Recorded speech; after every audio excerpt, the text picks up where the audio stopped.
You won't get a warning siren when society starts breaking down.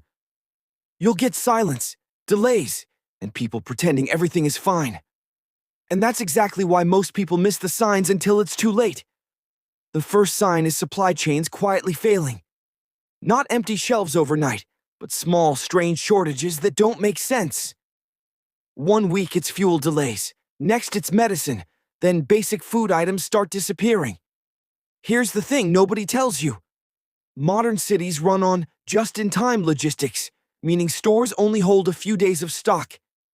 When transport slows even slightly, panic buying amplifies the collapse. The smart move: build a rotating zapas of essentials, water, calories, and medicine, because once shelves go empty, they don't refill quickly. The second sign is rising tension in people's behavior.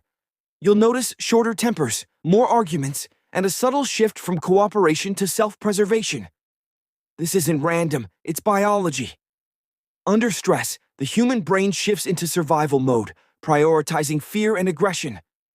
That's when small conflicts turn dangerous.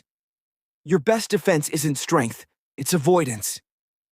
Stay low profile, reduce unnecessary movement, and never attract attention during unstable periods. The third sign is information chaos.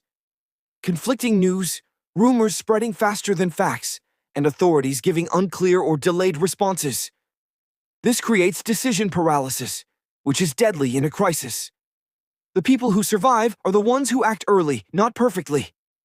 Have a simple plan: where you go, what you carry, and how you communicate if networks fail. And here's where most people fail. They wait for certainty. But collapse doesn't announce itself clearly. It creeps in through delays, tension, and confusion. If you recognize these signs early, you're not panicking. You're already ahead of 90% of people trying to figure out what just happened.